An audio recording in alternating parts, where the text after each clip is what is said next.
The McMinnville UFO photographs were taken on a farm near McMinnville, Oregon, United States, in 1950.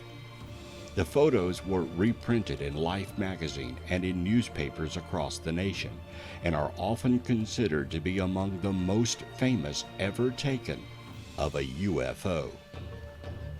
UFO skeptics believe that the photos are a hoax, but many ufologists continue to argue that the photos are genuine and show an unidentified flying object in the sky.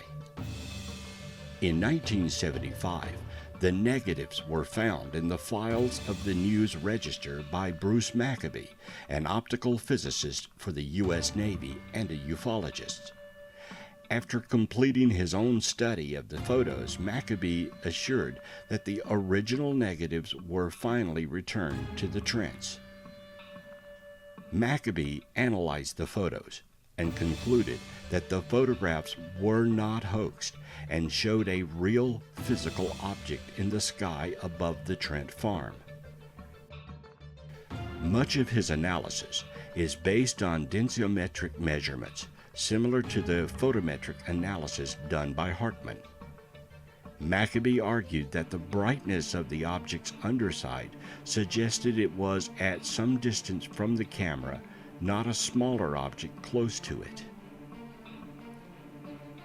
Maccabee also analyzed the position of various objects in the image, as well as an image prepared by Hartman when he visited the site in June of 1967.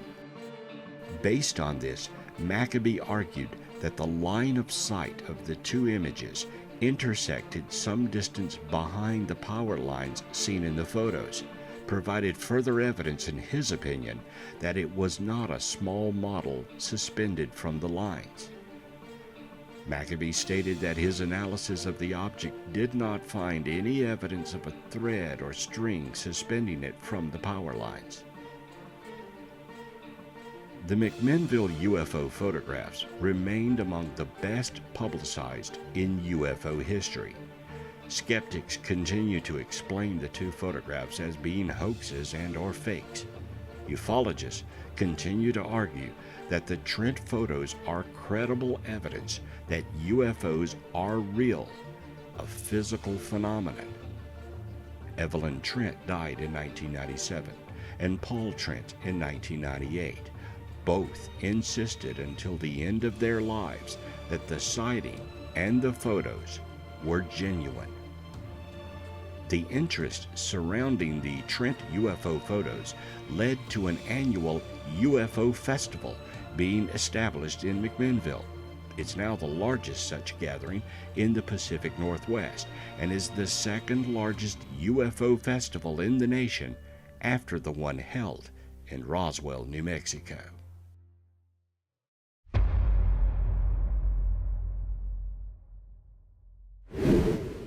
The same year that Iran was chasing mysterious lights across the sky, the Canary Islands were having their own strange encounter. At 9:27 p.m. on June 22nd, Navy personnel reportedly noticed a strange light traveling along the horizon that later split into two distinct objects. However, even this weird little tell has nothing compared to the reports on the ground. The residents of one street in La Rosa, Gran Canaria, reported seeing a gigantic translucent blue sphere hovering just above the ground. Roughly 30 meters in diameter, the sphere supposedly contained two humanoid creatures, vague shadows that could be seen against the stars. According to one witness, things then got even crazier, with the sphere expanding to enormous dimensions before vanishing off into the night sky. In the intervening years, several explanations have been put forward, ranging from meteor effects to a missile test. Yet to this day, people continue to swear they saw this strange orb and the even stranger creatures inside it.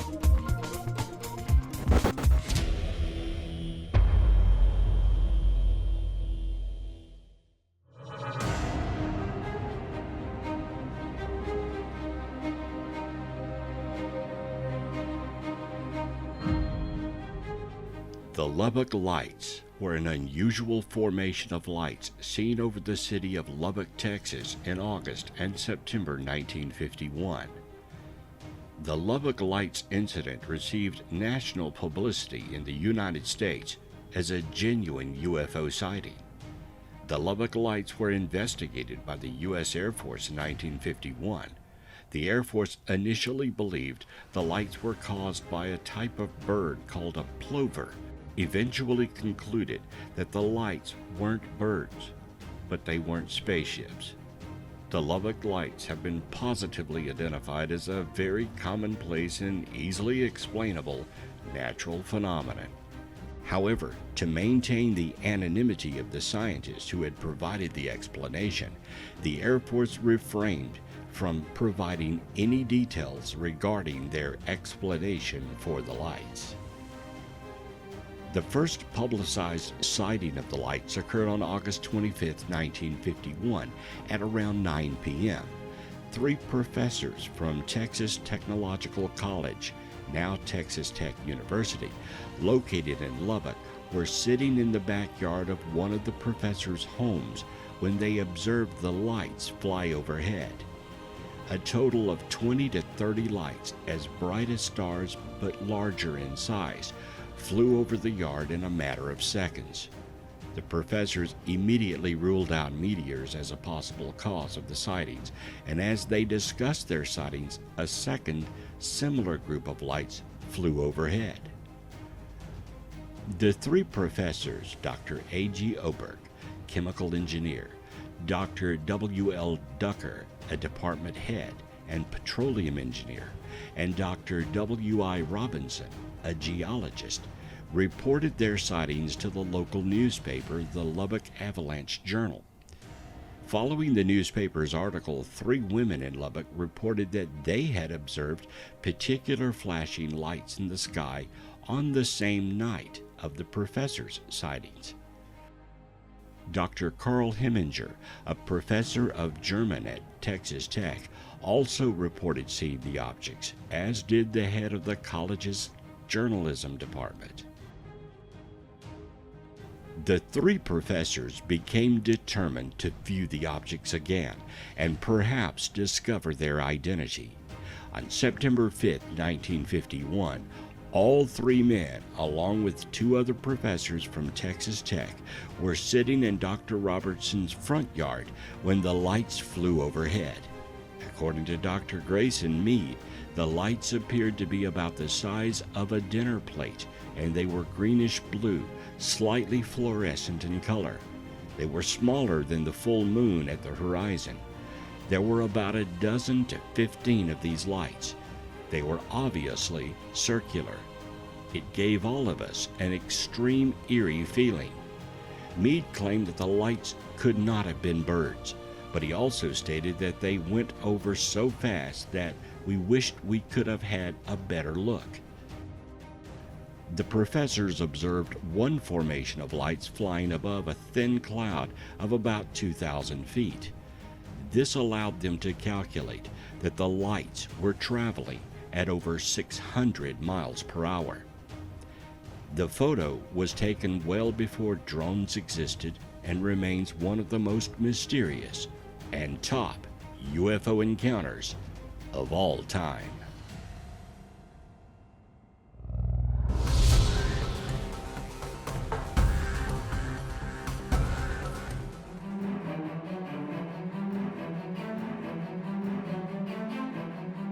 The 1952 Washington, D.C. UFO incident, also known as the Washington National Airport sightings, or the invasion of Washington, was a series of unidentified flying object reports from July 12th to July 29th in 1952 over Washington, D.C. UFOs flew over and around the White House and Capitol. The most publicized sightings took place on consecutive weekends, July 19th through 20th and July 26th through 27th. UFO historian Curtis Peebles called the incident the climax of the 1952 UFO flap. Never before or after did Project Blue Book and the Air Force undergo such a tidal wave of UFO reports. At 11:40 p.m. on Saturday, July 19th of 1952, Edward Nugent, an air traffic controller at Washington National Airport, which is today Ronald Reagan Washington National Airport, spotted 7 objects on his radar. The objects were located 15 miles south-southwest of the city. No known aircraft were in the area, and the objects were not following any established flight paths. Nugent's superior, Harry Barnes, a senior air traffic controller at the airport, watched the objects on Nugent's radar scope. He later wrote, "We knew immediately that a very strange situation existed. Their movements were completely radical compared to those of ordinary aircraft." Barnes had 2 controllers check Nugent's radar. They found that it was working normally. Barnes then called National Airport's radar-equipped control tower. The controllers there, Howard Coughlin and Joe Zacco, said they also had unidentified blips on their radar screen, and that they had seen a bright light hovering in the sky. It took off, zooming away at incredible speed. Coughlin told Zacco, "Did you see that? What the hell was that?" At this point, other objects appeared in all sectors of the radar scope when they moved over the White House and the United States Capitol. Barnes called Andrews Air Force Base, located 10 miles from National Airport. Although Andrews reported that they had no unusual objects on their radar, an airman soon called the base's control tower to report the sighting of a strange object. Airman William Brady, who was in the tower, then saw an object which appeared to be like an orange ball of fire. It was unlike anything I had seen before. As Brady tried to alert the other personnel in the tower, the strange object took off at an unbelievable speed. On one of the National Airport's runways, S.C. Pierman, a Capital Airlines pilot, was waiting in the cockpit of his DC-4 for permission to take off. After spotting what he believed to be a meteor, he was told that the control tower's radar had detected unknown objects closing in on his position. Pierman observed 6 objects, white, tailless, fast-moving lights, over a 14-minute period. Pierman was in radio contact with Barnes during his sighting, and Barnes later related that each sighting coincided with a pip we could see near his plane. When he reported that the light streaked off at high speed, it disappeared on our scope. At Andrews Air Force Base, meanwhile, the control tower personnel were tracking on radar what some thought to be unknown objects, and others suspected might be simply stars or meteors. However, Staff Sergeant Charles Davenport observed an orange-red light in the south.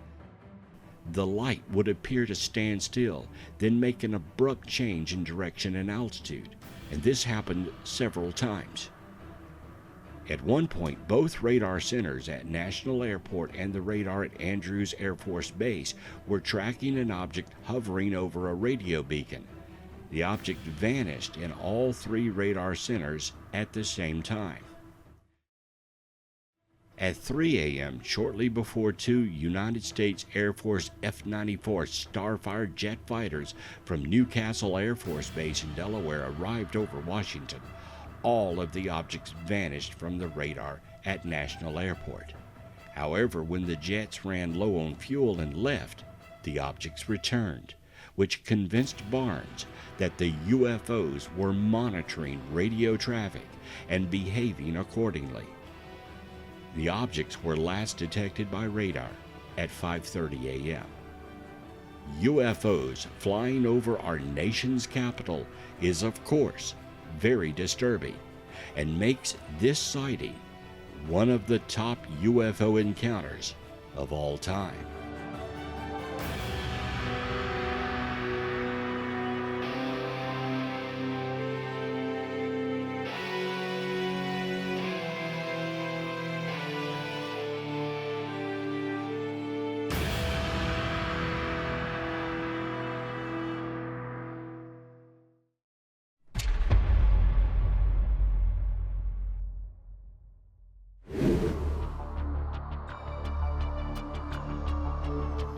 The modern history of Area 51 as a place for UFOs and extraterrestrial activity began in the 1980s.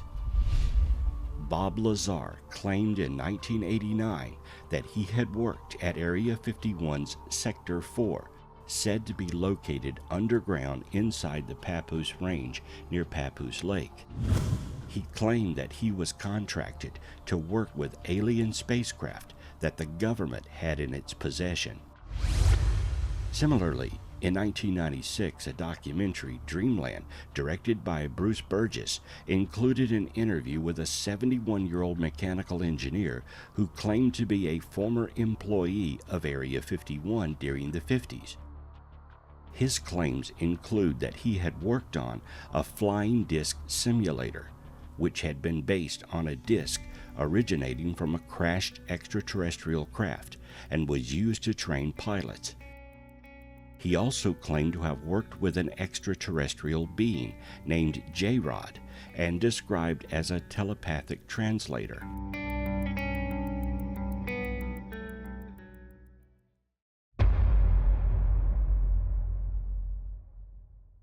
I've seen a strange object I've never seen in my life over the Pascagoula River. It was just sitting up there like it was in a still spot. It wasn't moving, but it had the weirdest lights around it. It was round, kind of egg-shaped, blue and white, silver lights around it, and it had a silver glow around it. The middle of the craft looking thing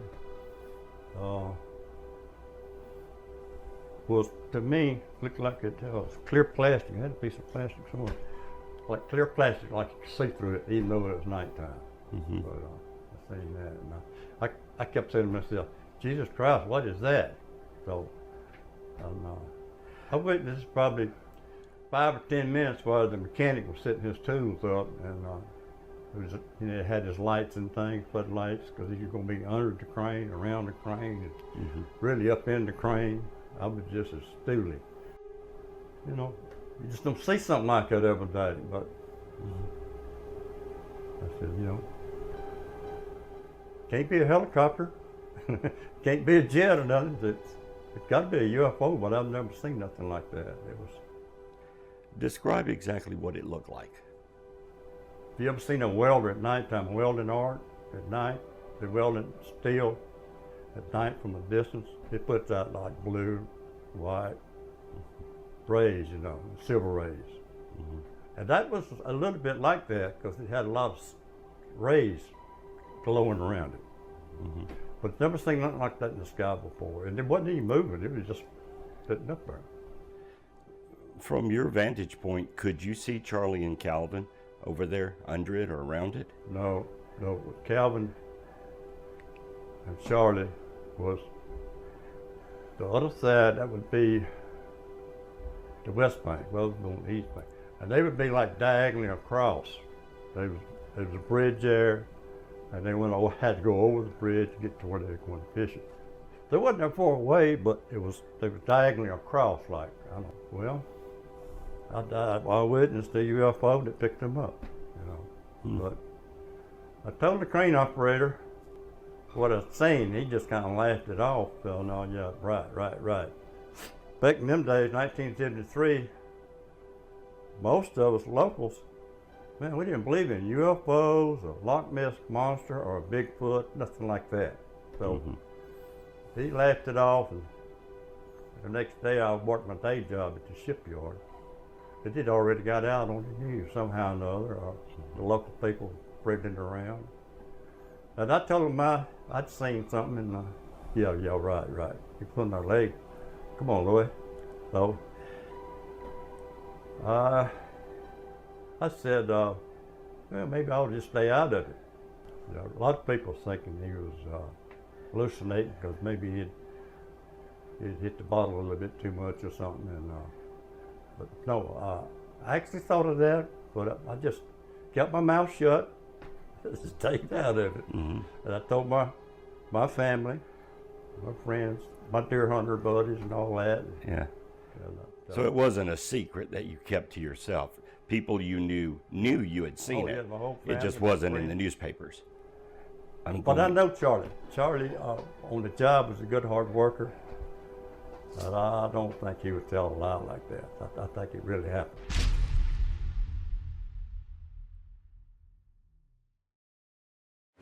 Well, while I was attending Northrop Aeronautical Institute and working for Douglas Aircraft in El Segundo, California, I had heard about George Adamski in one of the Sunday newspapers. He had his story and his pictures of contacts plus pictures of his ships. Well, I had by that time seen so many during the day and the night that I felt I'd like to go up and meet this gentleman. On the weekend, he would entertain people who would come to see him, military people, engineers, scientists, people from all walks of life. He had taken some beautiful pictures of the scout craft as well as the carrier ships. I went up to see him. He had a 6-inch telescope that he used to take the pictures of the flying saucers. And in using that scope, when I finished, I was just about to take my eye off the eyepiece when there was a blue-white streak that went by, and I jerked my head up to see if I could see it, and I didn't. And I looked at his 15-inch telescope dome, which was a couple of 100 yards from his house. And there was a big flare-up blue-white light, and then it kind of closed back down. No noise. First I thought it was an explosion, but it was a little slower than that. And there was an elliptical flying saucer. It looked to me like it was hovering above the ground. So I heard it increase its frequency, and it got brighter and brighter, and it was really pretty hard to look at. And it shot straight up until it looked like one of the stars. If you've ever been to Mount Palomar at night on a dark night, boy, they're big and bright. And it stopped for an instant, and then it shot over the horizon over San Diego.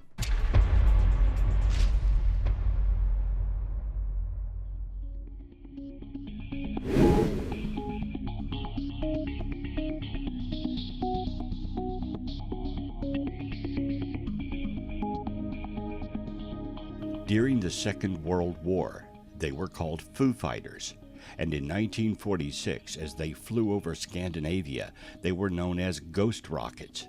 It wasn't until Boise, Idaho businessman Kenneth Arnold saw them near Mount Rainier, Washington, that they became flying saucers. Although the official investigation wouldn't be launched for another 6 months, the Arnold sighting was the first one to receive major coverage in the United States. Army Air Force's investigations, working out of the 4th Air Force Headquarters, became deeply involved in the Arnold sighting. Arnold made his sighting of the strange objects flying one behind the other at about 9,500 feet at a speed he estimated to be more than 1,500 miles an hour. This was something that clearly wasn't made in secret projects hidden in the mountains of New Mexico, and it wasn't something that was made by the Soviet Union as they began to press for world domination.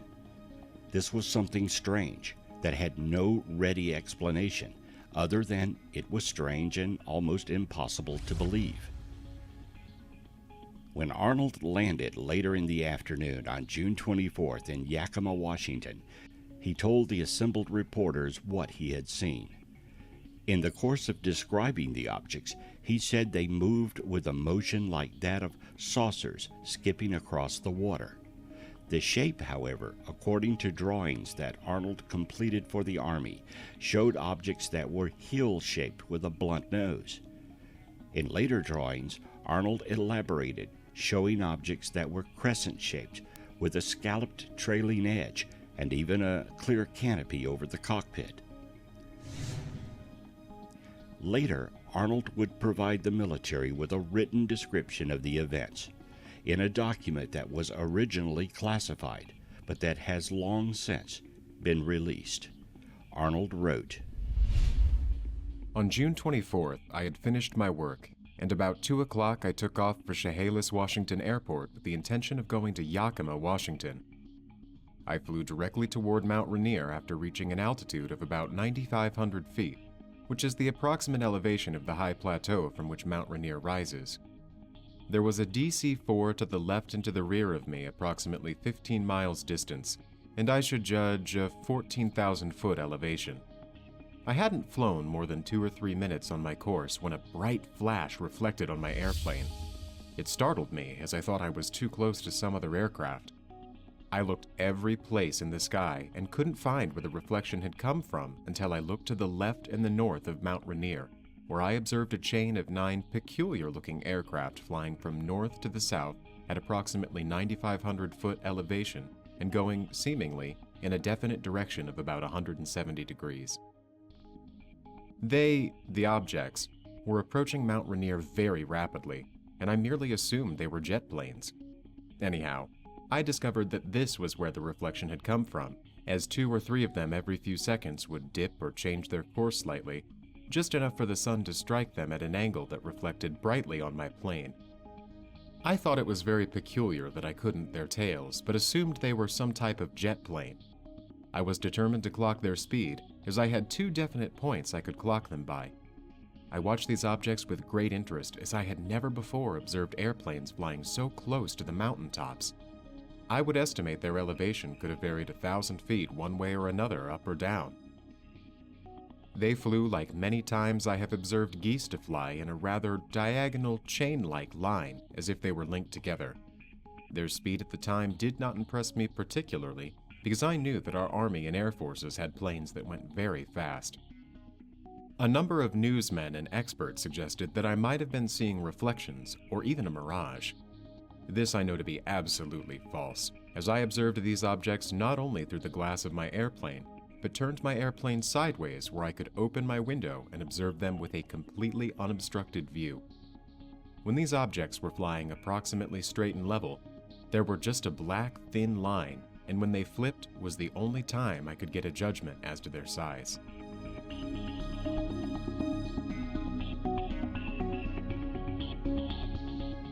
Arnold's sightings didn't gain front-page status immediately. Stories about it appeared in newspapers a day or two later, usually on page 8 or 9, and then with a comment about strange objects in fast flight. It was, at that time, the story of an oddity. Arnold claimed later that he thought he had seen some sort of new jet aircraft, and he was a little concerned about breaking the security around it.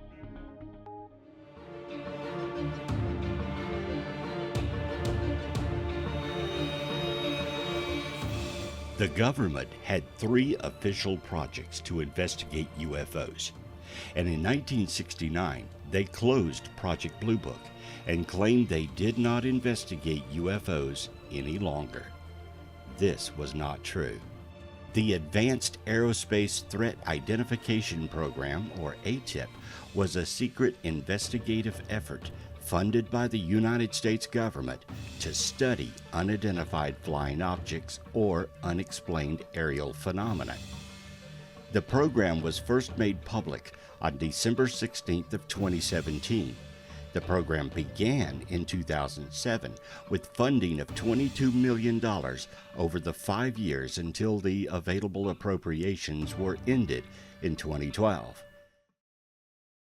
The program began in the U.S. Defense Intelligence Agency. Although the official ATIP program has ended, a related group of interested professionals have extended the effort, founding a public benefit corporation and entertainment company named To the Stars Academy of Arts and Science. ATIP came to a broader public attention on the 16th of December 2017 in 3 news stories in the Washington Post, Politico, and the New York Times. Gun camera footage of a UFO known as the Tic Tac UFO came to light, and the pilot confirmed it was a UFO. At least 6 Super Hornet pilots made visual or instrument contact with the UFO on November 14, 2004. Later, under pressure, the government had to concede that it did indeed run the program, and that all the footage leaked or released was in fact genuine. Since then, a plethora of government officials, politicians, military personnel, and those who worked on the project have come forward. It's pretty clear the government takes UFOs seriously. What is not known is if the government will finally admit UFOs are alien and what measures are being taken to ensure our airspace is protected. Captain Max Clark, commanding officer of the USS Nimitz, has said it is important his ship and everybody on it is kept safe from UFOs. From my perspective, we have an obligation to make sure the airspace is clear, whether it's UAP, unidentified aerial phenomenon, or UAVs, unmanned aerial vehicles. This comes just weeks after the Office of Naval Intelligence revealed the existence of a classified, unreleased UFO video. The video was related to the notorious USS Nimitz Carrier Group 2004 encounter with a tic-tac-shaped UFO. The encounters remain a mystery, and the object's incredible speed and movements have led to speculation that it was extraterrestrial. Could it be we're getting closer to a complete disclosure that extraterrestrials are visiting Earth? Are we on the verge of a worldwide acknowledgement of the true nature of the flying craft? As more UFO encounters occur, eventually the truth will be told. When it does, that will be the greatest UFO encounter of all time.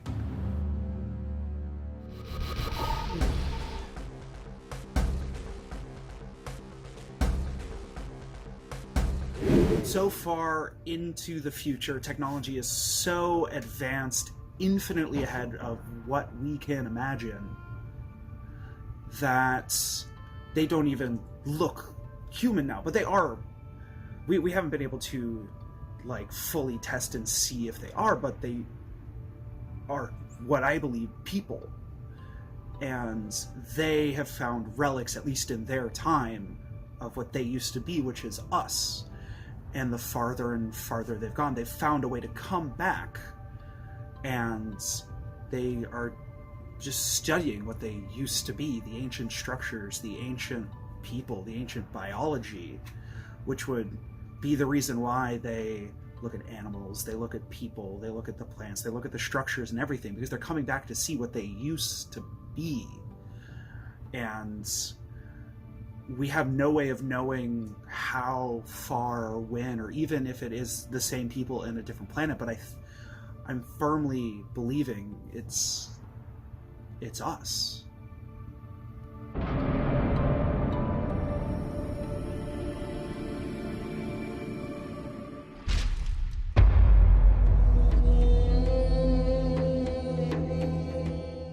Then in 1947, the United States government would become mired in secrecy when an alien spacecraft crashed near Roswell, New Mexico. The Roswell incident seemed just to involve debris from a craft of some sort, as no main part of the craft could be found on the Brazel Ranch. This led to speculation that the main part of the craft had managed to travel on before coming to rest. Later, the second section of the saucer was found. It came down in an area west of Sirocco, New Mexico, known as the Plains of San Agustin, where witnesses discovered a strange metallic object and several dead bodies.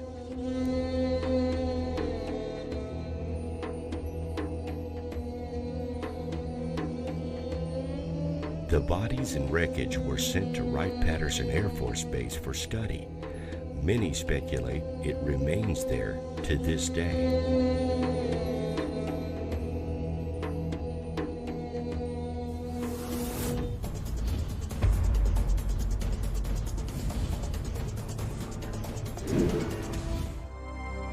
Much like Roswell, the Valle de Elqui in Chile is also a hotspot for UFO activity.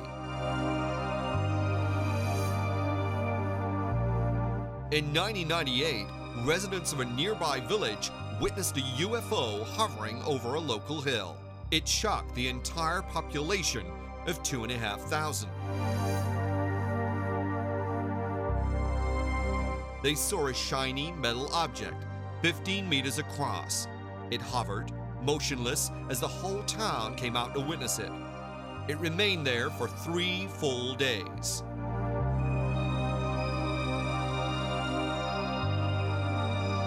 Everybody from the town mayor to the police witnessed the event. The whole area was electrically blacked out, and all radio and TV broadcasts affected. Then it started to move upward slowly, but then suddenly turned and split in two and crashed. Local police were sent to the scene on horseback. They reported finding nothing, but still cordoned off the area. Over the next few hours and days, huge numbers of military vehicles and unmarked helicopters was seen in the area, and one man witnessed a large metallic object being lifted away by chopper.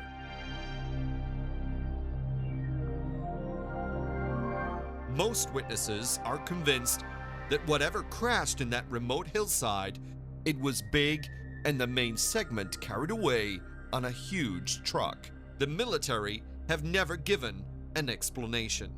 However, here's what we do know. The military did not just investigate the local village and hill. They extended their search across a wide range and forced everyone away from the crash site for miles.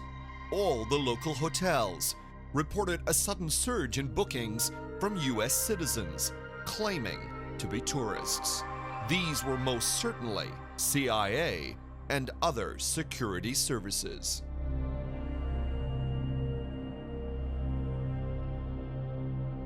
After the military operation, people who visited the hillside reported finding stones that were now the color of aluminum. There were several of the usual explanations given by the authorities. A weather balloon, atmospheric conditions. None of these make any sense given the sheer volume of witnesses, the hovering for 3 days, and the sudden breakup and crash. Huge numbers of military personnel and plain-clothed U.S. citizens would not have been drafted in for a weather balloon. Besides, such balloons require advance written permission to be launched, and there are no records of any request.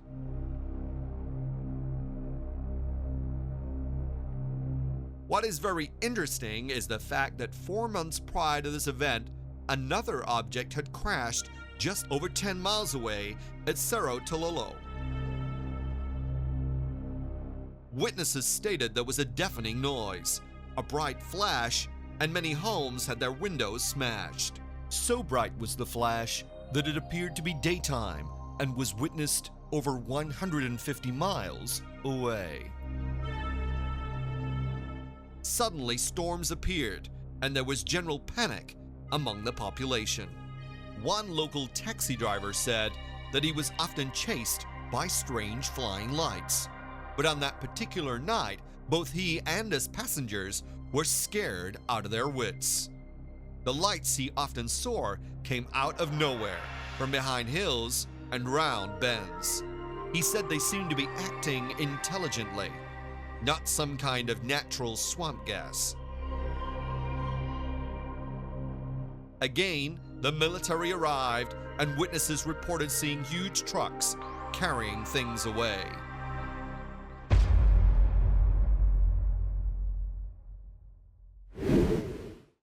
In the early 1950s, astronaut Gordon Cooper was assigned to a jet fighter group in Germany.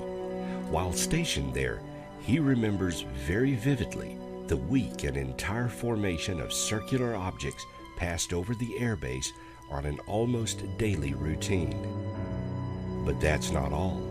While a project manager at Edwards Air Force Base, just 3 years before entering America's space program, Cooper had assigned a team of photographers to an area of the vast dry lake beds near Edwards. The former astronaut disclosed that while the crew was deployed, they spotted a strange-looking craft above the lake bed, and they began filming it. Cooper says the object was very definitely hovering above the ground, and then it slowly came down and sat on the lake bed for a few minutes. During this time, the motion picture cameras were filming.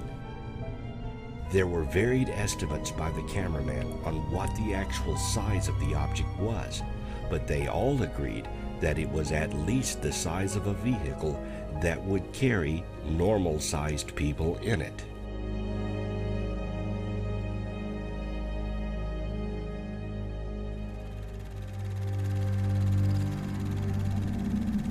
Colonel Cooper was not fortunate enough to be outside at the time of this incredible encounter, but he did see the films as soon as they were rushed through the development process.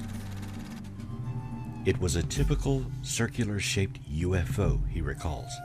Not too many people saw it because it took off at quite a sharp angle and just climbed straight on out of sight. Where are these films today? Why would Gordon Cooper, a respected and honorable American hero, make up such a story? According to him, UFOs were seen regularly at Edwards Air Force Base.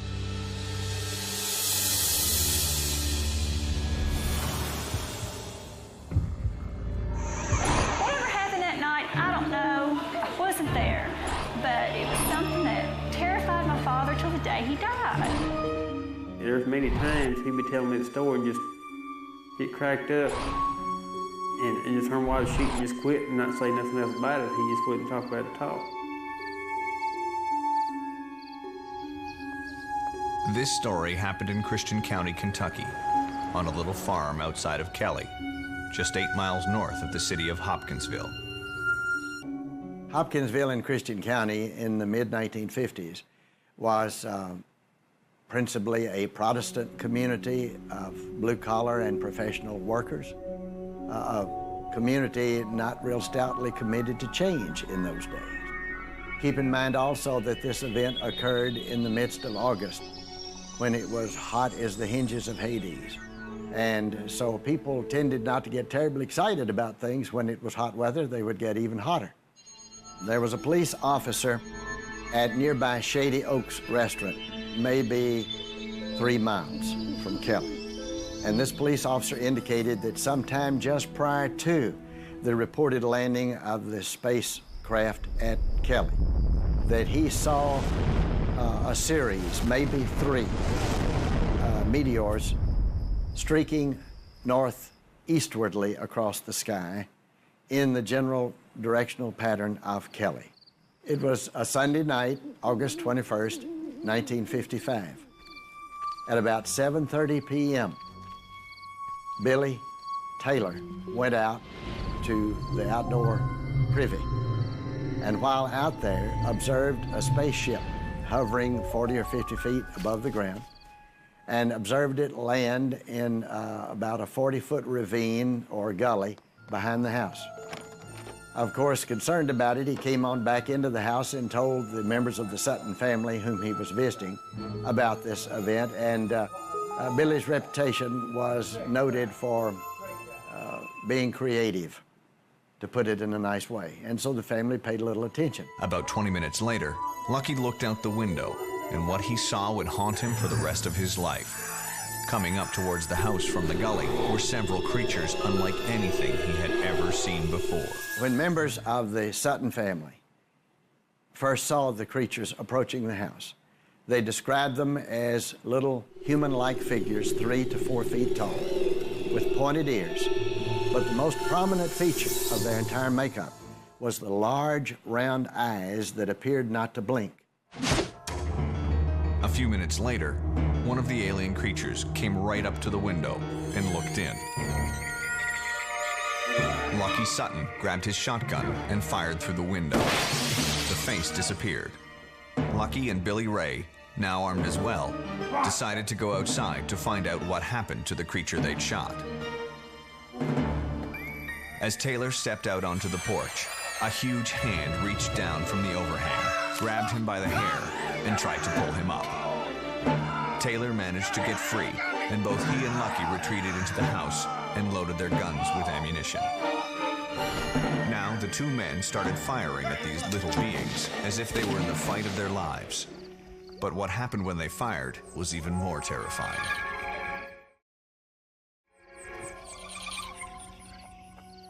When the firing started, these little creatures were knocked off their feet or would do a somersault and bounce right up and float off. Inside the house, there was absolute chaos. The women and children hid under the bed in terror, while Lucky and Billy Ray kept shooting at the advancing aliens through the walls and window screens of the house. Stay there! The terrifying attack went on for hours. Each time Billy Ray or Lucky hit their mark, the creatures would react by floating away, as if they were surrounded by an invisible force field, and then they would crawl back towards the house. At around 11 p.m., about 3 hours after the battle started, there was a brief respite. Without wasting a moment, Billy Ray and Lucky loaded everyone into cars and drove to the nearest police station in Hopkinsville to get help. When the investigating officers arrived, they made a thorough search of the house. They were joined soon thereafter by personnel from the sheriff's office and even some military personnel from nearby Fort Campbell. A thorough search was made of the house and the grounds surrounding the house, and never did they find anything in the way of evidence. Other than bullet holes and the emotional state of the terrified family members, the investigating officers found no concrete evidence. Some reports suggest that police found a strange luminous stain in the grass where one of the creatures fell after being shot, but no one took a sample, and by morning there was no trace.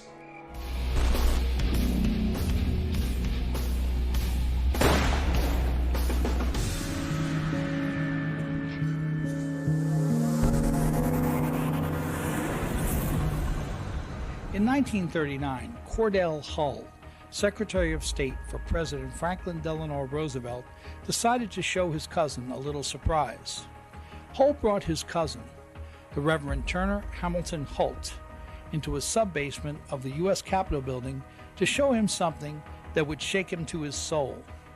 Hull consequently made his cousin swear to never reveal what he was about to see. Hull took Holt into a room in that basement that contained 4 large glass containers into which a child could easily fit. In each of the containers was a creature of horrendous visage. The tiny humanoid-like creatures were floating in some sort of chemical preservative. According to the Reverend Holt, Cordell Hull told him that this had to be kept secret to prevent widespread panic among the American public. Holt asked his family to wait until both he and cousin Cordell were both dead before revealing this information. And Holt's children did just that.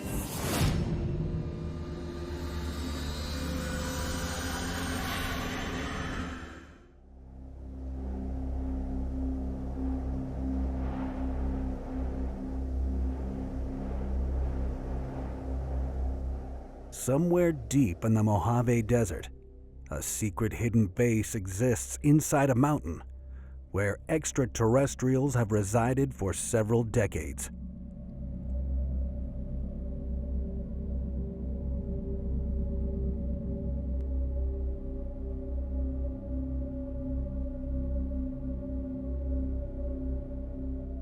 This astonishing revelation came from a retired defense intelligence officer who held a news conference in front of the Lincoln Memorial in Washington, D.C.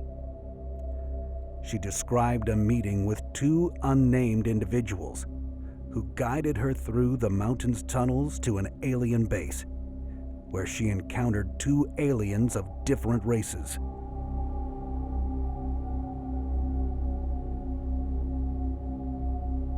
The aliens began communicating with her telepathically and even consented to her revealing their existence.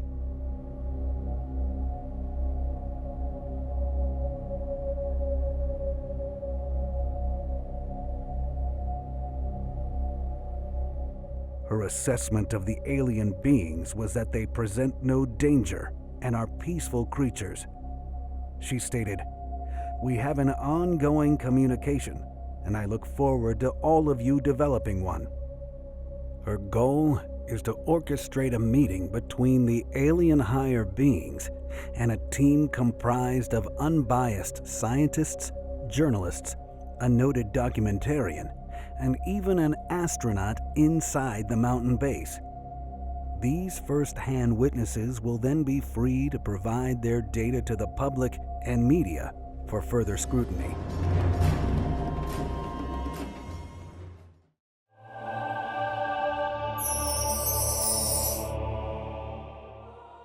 May 27, 1973, in Sao Paulo, Brazil, at 2 a.m., Jenny Lisboa was busy making wedding cakes early in the morning when her attention was drawn outdoors by her pet parakeet. When she looked out, she saw a luminous flying object approaching her property. The object circled her garden and hovered above the wall.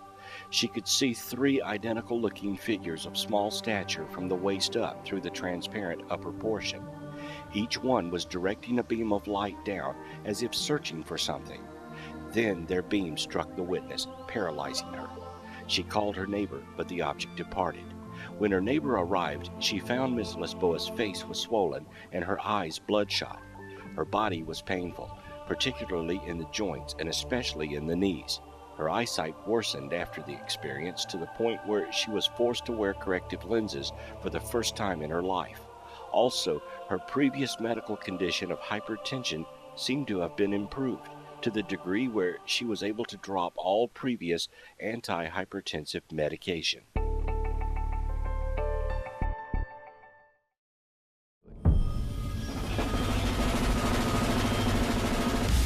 In 1987, a terrifying event unfolded with 2 consecutive nights of UFO sightings.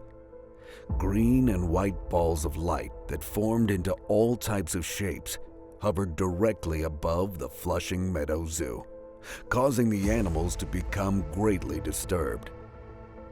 On the morning following the second night of UFO sightings, the caretaker and other employees were horrified to discover every animal in the zoo were slaughtered by mutilation. They revealed that all of the animals were securely locked in their pens, with no sign of forced or keyed entry. But the corpses appeared as though they had been surgically autopsied or examined. Despite the mutilations, little or no blood was present. To avoid controversy, the zoo closed without explanation, and no trespassing signs were placed near the entrance. Park department personnel and police were summoned to remove the carcasses. Later, the zoo staff stated that the animal deaths and mutilations were eventually explained away as the work of vandals or ritualistic killers. However, it was determined that the perpetrators would have caused excessive noise while killing the animals, and would have left a significant amount of blood and other evidence behind. None of this evidence was present. No alarms sounded off, and the park police and other employees working nearby heard nothing. The zoo employees had reasonable concerns that this event could happen again.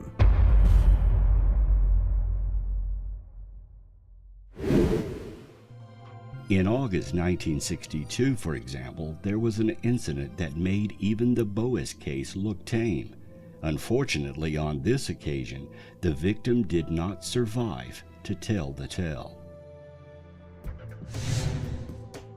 Briefly, the facts are these. On the 19th of that month, 2 glowing red spheres the size of footballs are reported to have flown over the hut of a poor diamond prospector named Revelino Marfa de Salva. Later, 2 aliens, approximately 1.5 feet in height, entered the hut and peered at the family as they lay in bed. The next day, one of the man's sons was surprised to discover 2 strange balls outside the hut. One was entirely black, and the other black and white.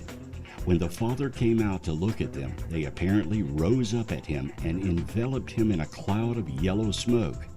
He was never seen again. Shortly afterwards, the son was reported to have been taken into custody by the Brazilian army, some say as a means of silencing him.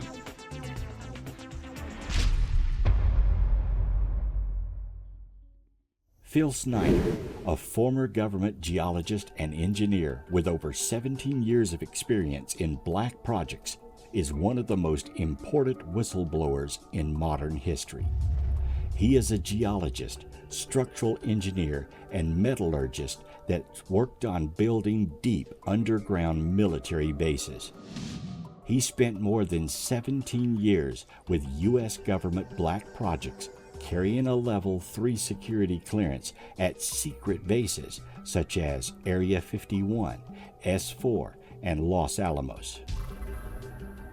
Snyder claimed there are 131 active underground bases in the United States, with approximately 1,477 worldwide. He says magneto-levitron trains connect all the bases within the continental U.S. in a vast subterranean transport system. According to Snyder, the U.S. government signed an agreement in 1954 with extraterrestrials, granting them the right to experiment on humans and cattle in exchange for technology. This agreement was known as the Grenada Treaty, and it is a well-documented event. The original terms for this treaty were that only a small number of humans would be abducted. They had to be returned to their original locations, and their memories had to be wiped.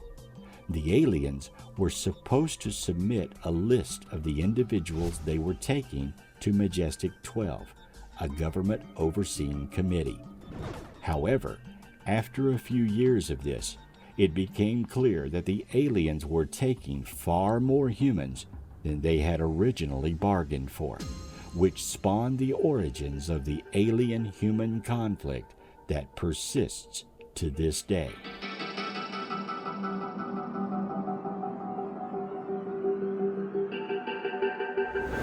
He describes the alien agenda as the complete takeover of this planet, the killing off of a portion of the world's population by 2029.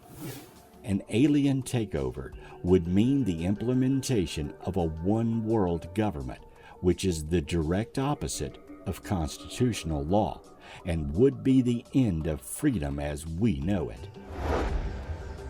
Snyder claims some of the alien races here on Earth actually eat people and use the glandular secretions of animals and humans for mixtures of the vitamins for their food, and can actually get high from our adrenaline. According to Snyder, there are more than 100,000 missing children totally unaccountable for from FBI archives in the U.S. alone. He believes that many of them are held captive underground and summarily done away with. In some cases, they are literally eaten. Snyder claims that there are 11 distinct races of aliens here on Earth, with only 2 of them being benevolent. He claims to be one of only 3 survivors of an alien-human war at the Dulles, New Mexico and Los Alamos underground bases, where 66 government agents and workers lost their lives in August of 1979. Snyder claims that all information dealing with aliens is kept well hidden from the public, and that the U.S. military has known about the alien presence for more than 85 years, going back as early as 1909. He asserts that more than $500 billion was being allocated annually to black projects dealing with these matters in 1995. According to Snyder, 28% of the U.S. gross national product was being spent exclusively on building underground bases. This black budget sidesteps Congress completely and is a treasonous violation of constitutional law, and taxpayer money. Without a doubt, these budgets and projects continue today on a massive scale. Snyder gave a talk in 1995 where he made explosive claims about government cover-ups, black budget projects, UFOs, and government military collaboration with aliens in deep underground bases. Less than 6 months after giving his talk, he was found dead in his apartment with piano wire still wrapped around his neck in what appears to be a military-style execution. According to some sources, he had been brutally tortured repeatedly before being killed. The authorities dismissed the death as a suicide. If any part of Phil Snyder's story is true, then the invasion has already begun. Aliens now live among us on planet Earth, carefully sequestered away in secret bases underground, and control us with agreements from our own government. Have we been sold out by our own government? Does a treaty exist between alien greys and humans? Are we giving away our rights to an alien presence?